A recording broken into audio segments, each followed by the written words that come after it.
जय Hind. GS study SST में आपका स्वागत है। दोस्तों, आज हम पढ़ेंगे UP triple S C ANM महिला स्वास्थ्य कार्यकर्ता के लिए महत्वपूर्ण बहुविकल्पी प्रश्नों को। और महिला स्वास्थ्य कार्यकर्ता की ये हमारी 41वीं नंबर की क्लास है, जिसमें कि सारे क्वेश्चन हमारे कैसे होंगे, ऑब्जेक्टिव होंगे, यानी कि बहुविकल्पी होंगे। तो दोस्तों, आप लोग क्लास में बने रहिए और एक एक क्वेश्चन को ध्यान से सुनते चलिए, देखते चलिए। क्या दोस्तों, एक एक क्वेश्चन को ध्यान से सुनते चलिए और देखते चलिए।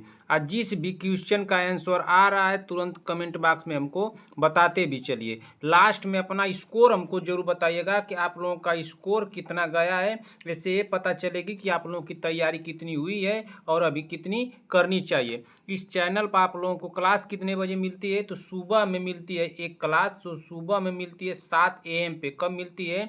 सुबह में 7 AM पे एक क्लास मिलती है। और एक क्लास आप लोगों को शाम को देखने को मिलेगी, जिसकी टाइमिंग है 7 PM पे।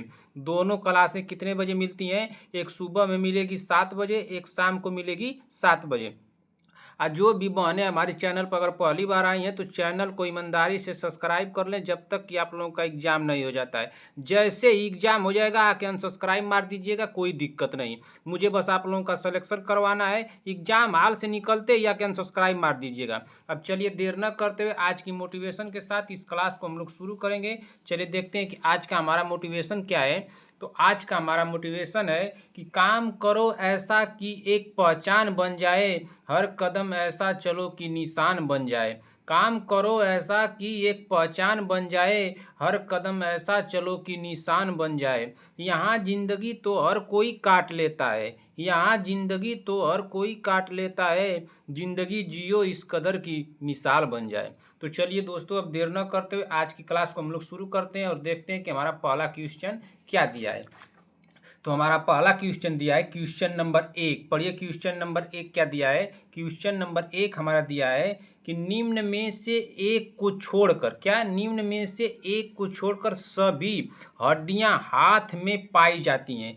तो क्या कौन सी हड्डियां सभी हड्डियां पाई जाती हैं, इसमें से कौन एक को छोड़कर बताना है। क्या कार्पल हड्डियां, या मोटा कार्पल्स, या कैलेकेनियम, या फाइलेंजस। तो हमारा राइट आंसर क्या हो जाएगा, इसमें से बताना है कि एक को छोड़कर बताइए कि जो कि सभी हड्डियां हाथ में पाई जाती हैं। तो इसमें से कौन सी ऐसी हड्डी है जो कि हाथ में नहीं पाई जाती है, यही पूछ रहा है क्वेश्चन। तो क्वेश्चन नंबर 1 का हमारा राइट आंसर क्या होगा, ऑप्शन नंबर सी। क्या होगा, ऑप्शन नंबर सी, कैलकेनियम। ना क्या होगा, कैलकेनियम। हमारा राइट आंसर होगा ऑप्शन नंबर सी। ठीक इसी तरह से अगला क्वेश्चन देखेंगे कि अगला क्वेश्चन क्या दिया है। Question number 2। क्वेश्चन नंबर 2 पढ़िए, हमारा क्या दिया है। क्वेश्चन नंबर 2 दिया है एड्स न पैदा करने वाले HIV वायरस के लिए पुष्टिकारक परीक्षण है।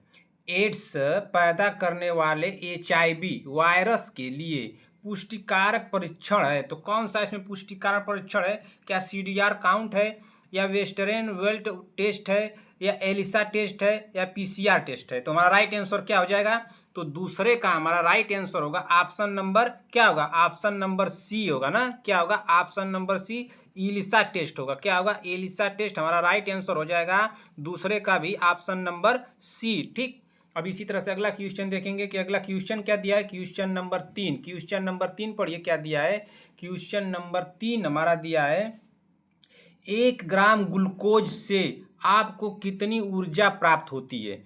1 ग्राम ग्लूकोज से आपको कितनी ऊर्जा प्राप्त होती है। क्या 3.8 किलो कैलोरीज, या 4.8 किलो कैलोरीज, या 4.8 किलो कैलोरीज, क्या 5.8 किलो कैलोरीज। तो कितनी कैलोरी ऊर्जा प्राप्त होती है एक ग्राम ग्लूकोज में। 1 ग्राम ग्लूकोज में कितनी ऊर्जा प्राप्त होती है।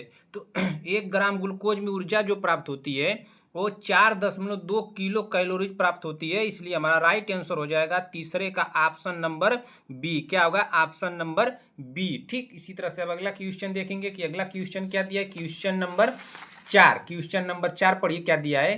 क्वेश्चन नंबर 4 हमारा दिया है फाइब्रिनोजेन ना, फाइब्रिनोजेन का फाइब्रिन द्वारा परिवर्तित करके, पूछ रहा है क्वेश्चन, परिवर्तित करके क्या कर सकते हैं। फाइब्रिनोजेन को फाइब्रिन द्वारा परिवर्तित करके प्रोथेम्बिन करते हैं, या थर्मोबोकिनेस करते हैं या थ्रोम्बोप्लास्टिन करते हैं या थ्रोम्बिन करते हैं। तो हमारा राइट आंसर क्या हो जाएगा चौथे का? तो चौथे का हमारा राइट आंसर हो जाएगा थ्रोम्बिन। क्या होगा? थ्रोम्बिन होगा ना। हमारा राइट आंसर क्या हो जाएगा चौथे का? Option number D. ठीक, इसी तरह से अगला क्वेश्चन देखेंगे कि अगला क्वेश्चन क्या दिया। क्वेश्चन नंबर 5, क्वेश्चन नंबर 5 पढ़िए क्या दिया है।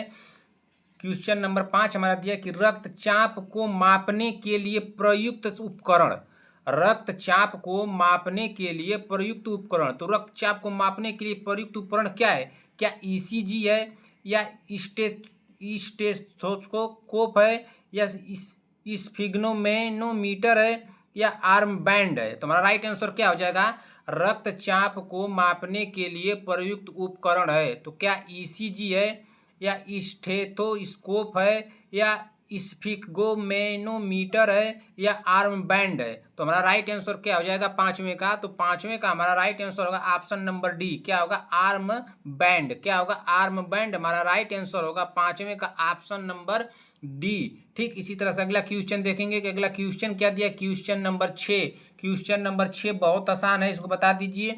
मानव रक्त का पीएच होता है, तो मानव रक्त का पीएच मान कितना होता है? पूछ रहा है क्वेश्चन में कि मानव रक्त का पीएच मान कितना होता है। अब पूछा किस तरह से कि मानव रक्त का पीएच होता है तो कितना होता है? 5.4 होता है कि 4.7 होता है कि 7.4 होता है कि 8.4 होता है? तो हमारा राइट आंसर क्या हो जाएगा? तो छठवें का हमारा राइट आंसर क्या होगा? देखिए दो ऑप्शन तो काट दिए, जिनको आ रहा है तो तुरंत लगा दें। क्या 4.7 होता है या 7.4 होता है? इसी तरह से कन्फ्यूजन करेगा।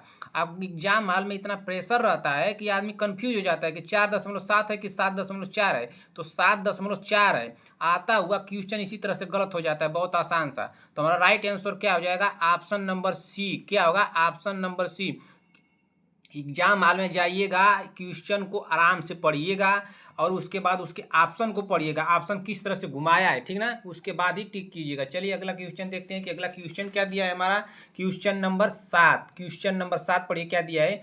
Green colour code, green colour code उपचार integrate management of neonatal and childhood illness ना IMNCI के अंतर्गत प्रतिबिंबित करता है। क्वेश्चन एक बार और पढ़िए क्या पूछ रहा है कि ग्रीन कलर कोड ना, ग्रीन कलर कोड उपचार integrated management of neonatal and childhood illness IMNCI के अंतर्गत प्रतिबिंबित करता है। तो क्या प्रतिबिंबित करता है? क्या तत्काल संदर्भ को या रोगी के उपचार में या घर में देखभाल या आउट पेशेंट उपचार? तो क्वेश्चन सिर्फ बहुत बड़ा लिखा है, बहुत क्वेश्चन बहुत आसान है। तो हमारा राइट आंसर क्या हो जाएगा सातवें का? तो सातवें का हमारा राइट आंसर होगा ऑप्शन नंबर सी, घर में देखभाल ना होगा। क्या होगा? घर में देखभाल। हमारा राइट आंसर होगा ऑप्शन नंबर सी। ठीक, इसी तरह से अगला क्वेश्चन देखेंगे कि अगला क्वेश्चन क्या दिया है। क्वेश्चन नंबर 8, क्वेश्चन नंबर 8 पढ़िए क्या दिया है। क्वेश्चन नंबर 8 हमारा दिया है, पढ़िए क्या दिया है। निम्नलिखित में से कौन सा कथन सही है कि सिगरेट कैसे फेफड़ों के कैंसर ना, फेफड़ों के कैंसर का कारण बनती है। निम्नलिखित में से कौन सा कथन सही है कि सिगरेट कैसे फेफड़ों के कैंसर का कारण बनती है? तो कैसे फेफड़ों का कैंसर का कारण बनती है सिगरेट, बताइए जल्दी से। ऑप्शन नंबर ए दिया है कि सिगरेट पीने से कैंसर पैदा करने वाले वायरस ट्रांसफर होते हैं। क्या ये बात सही है? सिगरेट पीने से कैंसर पैदा करने वाले वायरस ट्रांसफर होते हैं? ये तो नहीं होते हैं हमारे हिसाब से। ऑप्शन बी देखिए क्या दिया है, सिगरेट में निकोटीन होता है। क्या सिगरेट में निकोटीन होता है? ऑप्शन सी थोड़ा देख लेते हैं कि सिगरेट के धुएं में रासायनिक कार्सिनोजेंस होते हैं। तो हमारा राइट आंसर क्या हो जाएगा? यही हमारा राइट आंसर होगा ऑप्शन नंबर सी, सबसे बेहतरीन। हमारा राइट आंसर क्या होगा? ऑप्शन नंबर सी होगा। ठीक, इसी तरह से अब अगला क्वेश्चन देखेंगे कि अगला क्वेश्चन क्या दिया है। क्वेश्चन नंबर 9, क्वेश्चन नंबर 9 पढ़िए क्या दिया है। क्वेश्चन नंबर 9 हमारा दिया है, पढ़िए क्वेश्चन नंबर 9। ध्वनि प्रदूषण से स्वास्थ्य के प्रतिकूल प्रभावों में निम्न में से कौन सा नहीं है? क्वेश्चन को ध्यान से पढ़िए, क्वेश्चन सिर्फ घुमा रहा है, तुरंत आप लोगों को आ जाएगा। पूछ क्या रहा है क्वेश्चन में कि ध्वनि प्रदूषण से स्वास्थ्य ना, ध्वनि प्रदूषण से स्वास्थ्य के प्रतिकूल प्रभावों में निम्न में से कौन सा नहीं है? तो क्या ध्वनि प्रदूषण के प्रभावों से ऐसा कौन सा ऐसा ऑप्शन जो नहीं है? क्या ध्वनि प्रदूषण से बहरापन हो सकता है? कहाँ हो सकता है? ऑप्शन बी दिया कि एकाग्रता में कमी। ध्वनि प्रदूषण होगा कहीं पे तो एकाग्रता में कमी आएगी, हाँ आएगी। ऑप्शन सी पढ़िए क्या दिया है कि रक्तचाप में वृद्धि। क्या रक्तचाप में वृद्धि? हाँ आएगी, किसी को ब्लड प्रेशर है तो उसको भी वृद्धि हो जाएगी। अच्छा ऑप्शन डी पढ़िए क्या दिया है, अत्यधिक निद्रा। तो अत्यधिक निद्रा, कहीं पे डीजे बज रहा है तो क्या अत्यधिक निद्रा आएगी? कहीं शोर शराबा हो रहा है, ध्वनि प्रदूषण हो रहा है तो वहाँ पे अत्यधिक नींद आएगी? निद्रा का मतलब अत्यधिक नींद आएगी? नहीं आएगी। तो यही हमारा राइट आंसर होगा। नहीं पूछा है, नहीं पर भी आप लोग ध्यान दीजिएगा। प्रेशर इतना रहता है कि नहीं पर भी आप लोग ध्यान नहीं दे पाएंगे। बहरापन हो जाएगा, एकाग्रता में कमी भी हो जाएगी, रक्तचाप में वृद्धि हो जाएगी, लेकिन अत्यधिक निद्रा नहीं होगी। यही नहीं पूछा है तो यही नहीं होगा, यही हमारा राइट आंसर हो जाएगा। ऑप्शन नंबर डी, 9वें का क्या होगा? Option number D. ठीक इसी तरह से अगला क्वेश्चन देखेंगे कि अगला क्वेश्चन क्या दिया है। क्वेश्चन नंबर 10, क्वेश्चन नंबर 10 थोड़ा पढ़िए। क्वेश्चन नंबर 10 को बताइए क्या होगा इसमें। क्वेश्चन नंबर 10 क्या होगा? क्लाइनफेल्टर सिंड्रोम ना, क्लाइनफेल्टर सिंड्रोम के कैरियोटाइप ना की विशेषता है। तो इसमें क्या इसकी विशेषता है बताइए जल्दी से। क्लाइनफेल्टर सिंड्रोम के कैरियोटाइप की विशेषता है, तो इसकी विशेषता क्या है? तो इसमें देखिए क्या होता है ना कि इसमें तो एक बढ़ जाता है ना, जैसे एक्स और वाई होता है और एक एक्स एक्स होता है, तो इसमें एक बढ़ जाता है। तो इसमें किस में बढ़ता है बताइए जल्दी से, यह किस में बढ़ता है ये पूछ रहा है, किस में बढ़ता है? आप लोग पढ़े हैं तो बताइए कि क्लाइनफेल्टर सिंड्रोम डॉट डॉट के कैरियोटाइप ना, कैरियोटाइप की विशेषता है। तो कैरियोटाइप की विशेषता क्या है? अभी आप लोगों को एक हिंट भी दे दिए कि इसमें एक बढ़ता है, तो किस में बढ़ता है? तो ये बढ़ता किस में है? तो 10वें का हमारा राइट आंसर क्या हो जाएगा? ये बढ़ता है एक्स एक्स और वाई में बढ़ता है। किस में बढ़ता है? एक्स एक्स वाई में बढ़ता है, ठीक ना। अच्छा आप लोग ये बता दीजिए कि कब एक कम होता है, किस में कम होता है? एक कमेंट करके आप लोग हमको बताइएगा कि क्वेश्चन नंबर 10 जो है इसमें कब कम होता है ना। तो कम होता है तो उसका सिंबल क्या देता है कम का? कम आप लोग बताइए सिंबल क्या होता है उसको बता दीजिएगा। उसको किससे प्रदर्शित करते हैं? एक्स वाई से प्रदर्शित करते हैं या X X X X Y से प्रदर्शित करते हैं? किससे प्रदर्शित करते हैं बताइए? इसको किससे प्रदर्शित करते हैं? यहाँ पे ऑप्शन तो एक ए भी हो जाएगा, लेकिन ए ऑप्शन नहीं है, ठीक ना। इसको इस तरह से बना लीजिए, ठीक। बताइए आप लोगों को बताना क्या है। देखिए पूछा क्या है, क्लाइनफेल्टर सिंड्रोम के कैरियोटाइप की विशेषता है। तो कैरियोटाइप की विशेषता क्या है? एक बढ़ जाता है, तो एक्स और एक्स वाई हो जाता है, ठीक है, एक बढ़ जाता है। लेकिन जब कम होता है तो उसका सिंबल पूछ देगा कि उसका सिंबल क्या है कम होने पर। तो कम होने पर सिंबल आप लोग बताइएगा उसका सिंबल क्या रहेगा, ठीक ना। एक्स वाई रहेगा या एक्स एक्स रहेगा, ठीक ना, क्या रहेगा? क्या एक्स ओ रहेगा? एक्स ओ नहीं, ये एक्स जीरो है, ये जीरो है, इसको ध्यान दीजिएगा। यहाँ पे जो लिखा गया है एक्स जीरो है, तो क्या होता है उसका सिंबल हमको बताइएगा क्वेश्चन नंबर 10 में ना, उसका सिंबल क्या होता है, ठीक। चलिए अगला क्वेश्चन देखते हैं कि अगला क्वेश्चन क्या दिया है। क्वेश्चन नंबर 11, क्वेश्चन नंबर 11 पढ़िए क्या दिया है। क्वेश्चन नंबर 11 हमारा दिया है, क्वेश्चन नंबर 11, गर्भनाल के माध्यम से अजन्मे बच्चों में मातृ एंटीबॉडी का संचरण निम्नलिखित में से किसका उदाहरण है? बताइए जल्दी से। क्वेश्चन नंबर 10 का आप लोगों को बताना है, उसको जरूर से बताइएगा।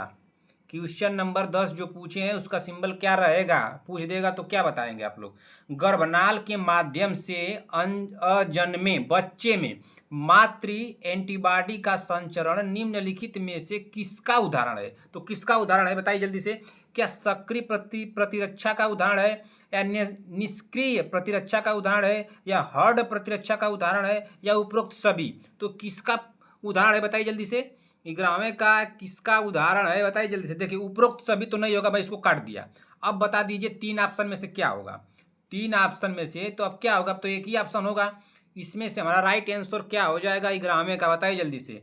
इसमें से मैं आप लोगों को एक और क्वेश्चन 1 नंबर का और काट देता हूँ। इसमें से कौन सा काटा जाए कि जो आप लोगों को आसान हो जाए। मान लीजिए मैं इसको काट देता हूँ, चलिए इसको काट दिया। अब आप लोगों को बताना है कि गर्भनाल के माध्यम से अजन्मे बच्चों में मातृ एंटीबॉडी का संचरण निम्नलिखित में से किसका उदाहरण है? तो 2 ऑप्शन मैं काट दिया हूँ, दो ऑप्शन में आप लोगों को चूज करना है कि कौन सा ऑप्शन हमारा करेक्ट होगा, क्या सक्रिय प्रतिरक्षा होगा या निष्क्रिय प्रतिरक्षा होगा। तो हमारा राइट आंसर क्या हो जाएगा इसमें 11वें में हमारा राइट आंसर होगा ऑप्शन नंबर 20 सक्रिय प्रतिरक्षा। क्या होगा? सक्रिय प्रतिरक्षा हमारा राइट आंसर हो जाएगा 11वें का ऑप्शन नंबर बी। ठीक, इसी तरह से अगला क्वेश्चन देखेंगे कि अगला क्वेश्चन क्या दिया, क्वेश्चन नंबर 12। क्वेश्चन नंबर 12 पढ़िए क्या दिया है। समाज के प्रति नर्स नैतिक कर्तव्य क्या है? समाज के प्रति नर्स का नैतिक कर्तव्य क्या है? बताइए जल्दी से। समाज के प्रति नर्स का नैतिक कर्तव्य क्या है? क्या स्वास्थ्य संवर्धन कार्यक्रम में भाग लेना, या केवल अमीर रोगियों का इलाज करना, या सामुदायिक स्वास्थ्य की अनदेखी, या जन स्वास्थ्य शिक्षा से बचाव। तो हमारा राइट आंसर क्या हो जाएगा 12वें का, क्या समाज के प्रति नर्स का नैतिक कर्तव्य क्या है? तो समाज के प्रति नर्स का स्वास्थ्य संवर्धन कार्यक्रम में भाग लेना, यही हमारा राइट आंसर होगा ऑप्शन नंबर ए। क्या होगा? 12वें का हमारा राइट आंसर होगा ऑप्शन नंबर ए। ठीक, इसी तरह से अगला क्वेश्चन देखेंगे कि अगला क्वेश्चन क्या दिया, क्वेश्चन नंबर 13। क्वेश्चन नंबर 13 पढ़िए क्या दिया है। क्वेश्चन नंबर 13 हमारा दिया है कि स्वास्थ्य केवल बीमारी या दुर्बलता की अनुपस्थिति नहीं, बल्कि शारीरिक, मानसिक और सामाजिक कल्याण की पूर्ण स्थिति है। यह परिभाषा किसकी है? पूछ क्या रहा है कि स्वास्थ्य केवल बीमारी या दुर्बलता की अनुपस्थिति नहीं है, स्वास्थ्य केवल बीमारी या दुर्बलता की अनुपस्थिति नहीं है, बल्कि शारीरिक, मानसिक और सामाजिक कल्याण की पूर्ण स्थिति है। यह परिभाषा किसकी है? क्या WHO की है, यूनिसेफ की है, रेड क्रॉस की है, उपरोक्त सभी? तो कौन सा हमारा राइट आंसर हो जाएगा 13वें का? जल्दी से आप लोग कमेंट कर दीजिए। इसमें से मान लीजिए मैं एक ऑप्शन और काट दिया, आप लोग अब बता दीजिए, इसको भी काट दिया। अब दो ऑप्शन में आप लोग बता दीजिए कि WHO होगा कि यूनिसेफ होगा। आप लोग तो रट लिए WHO को। WHO का फुल फॉर्म क्या होता है? वर्ल्ड हेल्थ ऑर्गेनाइजेशन ना। तो आप लोग बता दीजिए कि इसमें हमारा राइट आंसर क्या होगा। 13वें में हमारा राइट आंसर हो जाएगा WHO। क्या होगा? WHO वर्ल्ड हेल्थ ऑर्गेनाइजेशन हमारा राइट आंसर होगा ऑप्शन नंबर 13 का ए। ठीक, इसी तरह से अगला क्वेश्चन देखेंगे कि अगला क्वेश्चन क्या दिया, क्वेश्चन नंबर 14। मैं आप लोगों को बार बार बता रहा हूं कि जो क्वेश्चन का ऑप्शन नहीं है पहले उसको काटना सीखिए। एग्जाम थोड़ी देर में देने जाना है आप लोगों को कुछ ही दिनों में, तो जो नहीं है पहले उसको काट दीजिए, दो ऑप्शन में लगाइए। जो नहीं आ रहा है उसको बता रहा हूँ, जो आ रहा है तुरंत तो लगा ही दीजिए आप लोग। इनमें से एक को छोड़कर सभी रक्त में पाए जाने वाले प्लाज्मा प्रोटीन है। इनमें से एक को छोड़कर सभी रक्त में पाए जाने वाले प्लाज्मा प्रोटीन है। क्या एल्बुमिन है, या ग्लोब्यूलिन है, या मायोसिन है, या फाइब्रिनोजन है? तो हमारा राइट आंसर क्या हो जाएगा 14वें का? हमारा राइट आंसर क्या हो जाएगा? तो 14वें का हमारा राइट आंसर होगा ऑप्शन नंबर सी। क्या होगा? ऑप्शन नंबर सी मायोसिन है। क्या है? मायोसिन। हमारा राइट आंसर होगा ऑप्शन नंबर सी। ठीक, इसी तरह से अगला क्वेश्चन देखेंगे कि अगला क्वेश्चन क्या दिया है। Question number 15। क्वेश्चन नंबर 15 पढ़िए क्या दिया है। जब उत्तल सतह अवतल सतह से फिट हो जाए तो यह कहलाती है। क्या कहलाती है? बताइए जल्दी से। जब उत्तल सतह अवतल सतह से फिट हो जाए तो यह कहलाती है। क्या प्लेन, सैंडल, हीज, लाइसोसोम? ये तो होवे नहीं करेगा लाइसोसोम। ठीक है ना, लाइसोसोम तो ऑप्शन जो दे दिया है कि लाइसोसोम, तो ये होवे नहीं करेगा। अब तीन ऑप्शन में आप लोगों को बताना है। जब उत्तल सतह अवतल सतह से फिट हो जाए तो यह कहलाती है। क्या प्लेन, हिंज, सैंडल? तो हमारा राइट आंसर क्या हो जाएगा 15वें का? देखिए इसमें तो सैंडल को भी मैं काट दे रहा हूं। अब आपको बताना है ए और डी ऑप्शन में आप लोगों को बताना है क्या प्लेन होगा या हिंज होगा। तो ये हिंज होगा। क्या होगा? हिंज। हमारा राइट आंसर क्या होगा? Option number D. ठीक, इसी तरह से अगला क्वेश्चन देखेंगे कि अगला क्वेश्चन क्या दिया है हमारा। Question number 16। क्वेश्चन नंबर 16 थोड़ा पढ़िए क्या दिया है। क्वेश्चन नंबर 16 तो बहुत लंबा हो गया, पढ़िए पहले क्वेश्चन नंबर 16 को पहले पढ़िए क्या दिया है। एक खाद्य ग्रहण विकार एक खाद्य ग्रहण विकार, food eating disorder food eating disorder, जिसमें व्यक्ति एक बार में ही ढेर सारा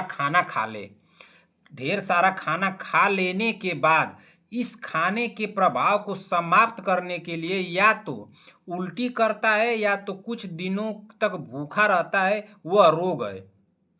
बताइए जल्दी से क्वेश्चन क्या पूछ रहा है, एक बार और पढ़िए, सिर्फ लंबा इसी तरह से क्वेश्चन आप लोगों को देगा, कंफ्यूज मत होइए। यहाँ से पढ़ते पढ़ते यहाँ तक आप लोग आएंगे तब तक भूल जाएंगे, तो इसको ध्यान से पढ़िए। पूछ क्या रहा है कि एक खाद्य संग्रहण विकार यानी फूड ईटिंग डिसऑर्डर, एक खाद्य ग्रहण विकार फूड ईटिंग डिसऑर्डर जिसमें व्यक्ति एक बार में ही, अब देखिए क्वेश्चन यहाँ से बन रहा है कि व्यक्ति एक बार में ही ढेर सारा खाना खा लेने के बाद इस खाने के प्रभाव को समाप्त करने के लिए या तो उल्टी करता है या कुछ दिनों तक भूखा रहता है, वह रोग है। तो वह रोग कौन सा रोग है, बता दीजिए जल्दी से।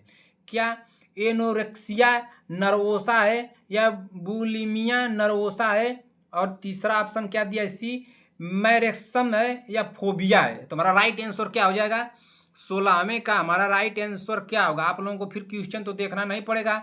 अब बता दीजिए कि एक व्यक्ति ज़्यादा खाना खा लेता है तो उसके प्रभाव से या तो खाना को उल्टी करता है या तो कुछ दिनों तक भूखा रहता है, तो ये कौन सा रोग के में आएगा, एनोरेक्सिया नर्वोसा या बुलिमिया नर्वोसा, मैरेसम या फोबिया। तो हमारा राइट आंसर क्या हो जाएगा 16वें का, तो 16वें का हमारा राइट आंसर होगा ऑप्शन नंबर बी होगा ना, क्या होगा option number B, bulimia nervosa. हमारा राइट आंसर होगा ऑप्शन नंबर बी, ठीक ना। ये तो रट गया आप लोगों को, यहीं पर रट गया, ये क्या रहेगा बुलिमिया नर्वोसा। ठीक, इसी तरह से अब अगला क्वेश्चन देखेंगे कि अगला क्वेश्चन क्या दिया, क्वेश्चन नंबर 17। क्वेश्चन नंबर 17 भी बहुत लंबा है, थोड़ा इसको भी देखिए क्या है, बस पूछा है लंबा, आप लोग पढ़ेंगे बस तुरंत इसका आंसर निकल के आ जाएगा। निम्न गैर सरकारी संस्था ने भुगतान एवं उपयोग करे शौचालयों का निर्माण एवं रख रखाव अस्थायी आबादी या बस स्टैंड, बाजार एवं पार्क जैसे स्थानों के लिए किया है। तो क्या है, क्या सौरभ इंटरनेशनल है या सुलभ इंटरनेशनल है या सुरभि इंटरनेशनल है या उपरोक्त में से कोई नहीं। तो हमारा राइट आंसर क्या हो जाएगा 17वें का, तो 17वें का हमारा राइट आंसर क्या होगा। देखिए मैं इसमें से अब आप क्वेश्चन नहीं समझ में आ रहा है, ऑप्शन नहीं समझ में आ रहा है, तो क्वेश्चन को एक बार और पढ़िए, और इस ऑप्शन को मैं एक काट दिया, उपरोक्त में से कोई नहीं वाला, अब इसमें से कोई होगा। क्या सौरभ इंटरनेशनल होगा या सुलभ इंटरनेशनल होगा या सुरभि इंटरनेशनल होगा। तो इसमें से हमारा राइट आंसर क्या हो जाएगा, आप लोग बता दीजिए। तो हमारा राइट आंसर 17वें का हो जाएगा। देखिए इसमें से एक ऑप्शन मैं और काट दिया, अब आपको दो ऑप्शन में चूज करना है, कौन सा हमारा होगा, सौरभ इंटरनेशनल होगा, सुलभ इंटरनेशनल होगा। आप पूछ क्या रहा है, क्वेश्चन में ही इसका आंसर छिपा है। देखिए निम्न गैर सरकारी संस्थानों ने भुगतान एवं उपयोग करे शौचालयों का निर्माण, क्या पूछ रहा है, शौचालयों का निर्माण एवं रख रखाव अस्थायी आबादी या बस स्टैंड ना, बस स्टैंड, बाजार एवं पार्क जैसे स्थानों के लिए किया है। तो कौन सा किया है, क्या सौरभ इंटरनेशनल, शौचालयों को बात ध्यान में रखिएगा, तुरंत आ जाएगा, सौरभ इंटरनेशनल होगा क्या सुलभ इंटरनेशनल होगा। तो ये क्या होगा, सुलभ इंटरनेशनल होगा ना।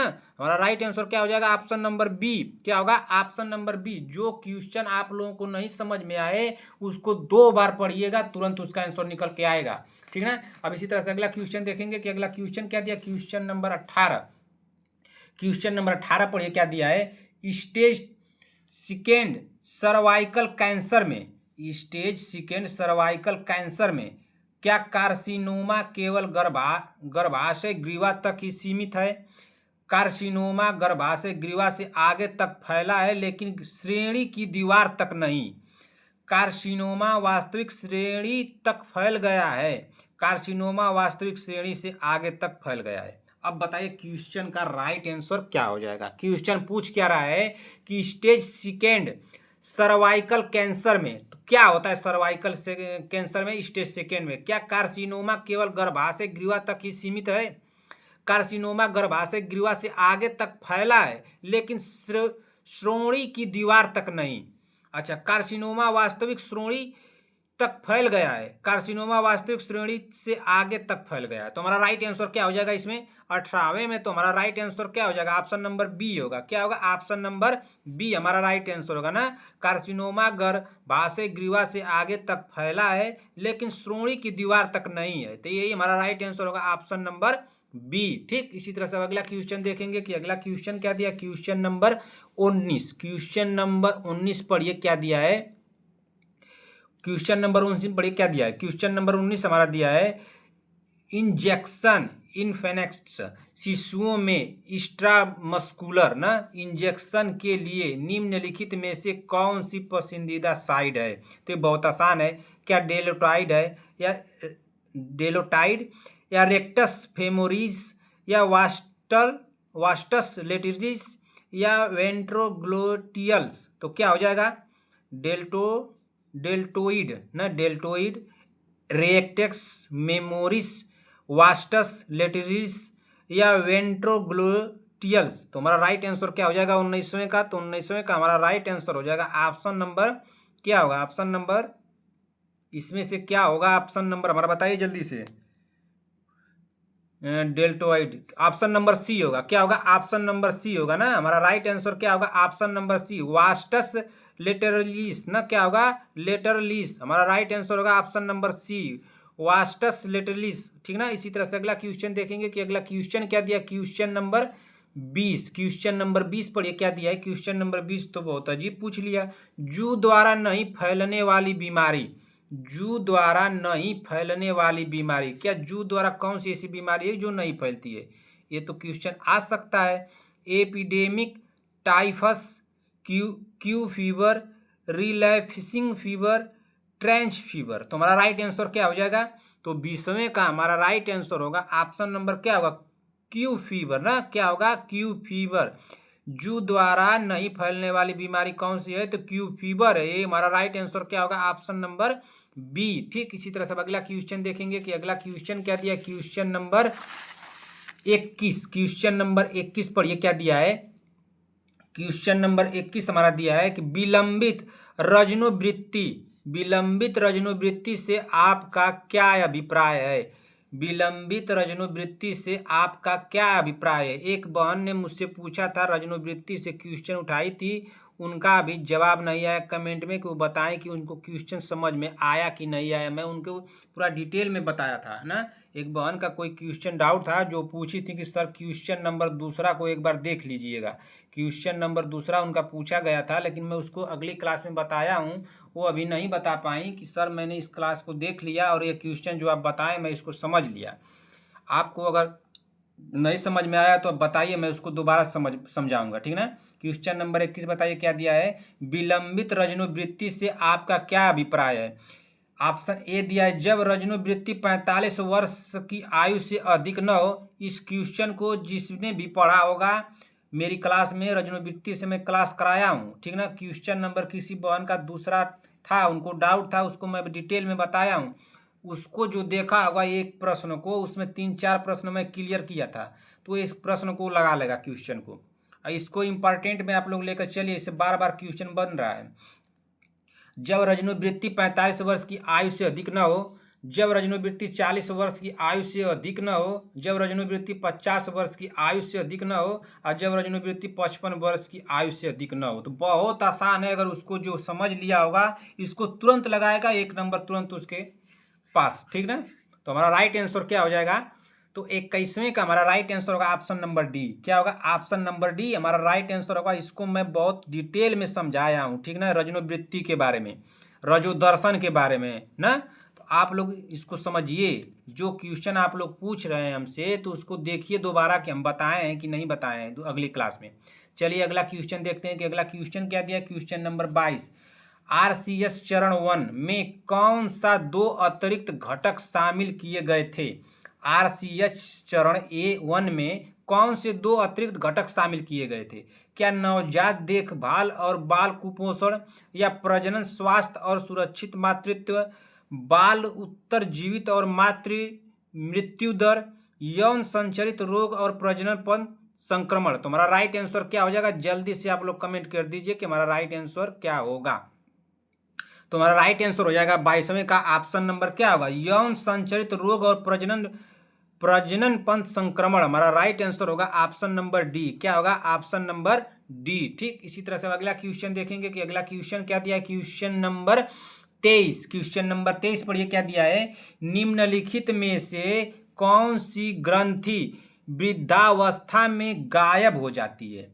निम्नलिखित में से कौन सी ग्रंथि वृद्धावस्था में गायब हो जाती है? तो वृद्धावस्था में कौन सी ऐसी ग्रंथि है जो गायब हो जाती है? क्या पिट्यूटरी ग्रंथि गायब हो जाती है, या थायराइड, या पैराथायराइड्स, या थाइमस? तो हमारा राइट आंसर क्या हो जाएगा 23वें का? कौन सी ऐसी ग्रंथि है जो वृद्धावस्था में गायब हो जाती है?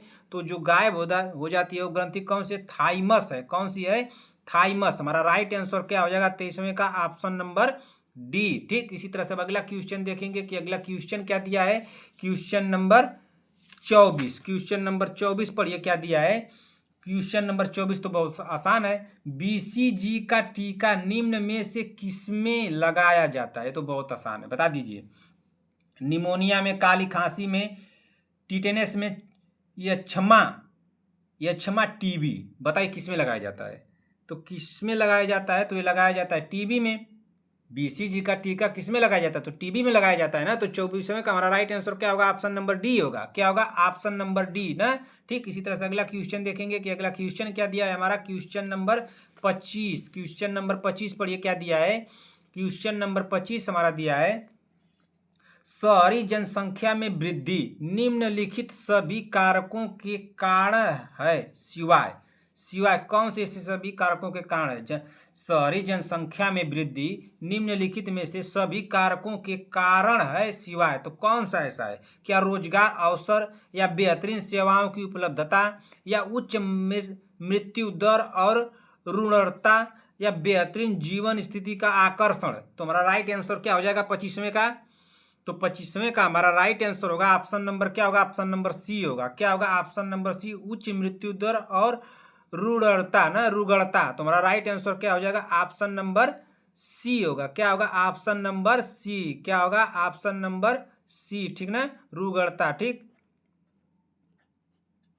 रुग्णता। ठीक ना। चलिए अगला क्वेश्चन देखते हैं कि अगला क्वेश्चन क्या दिया। क्वेश्चन नंबर 26, क्वेश्चन नंबर 26 पढ़िए क्या दिया है। क्वेश्चन नंबर 26 हमारा दिया है कि मानव शरीर की धीमी वृद्धि निम्न में से किस कमी के कारण होती है?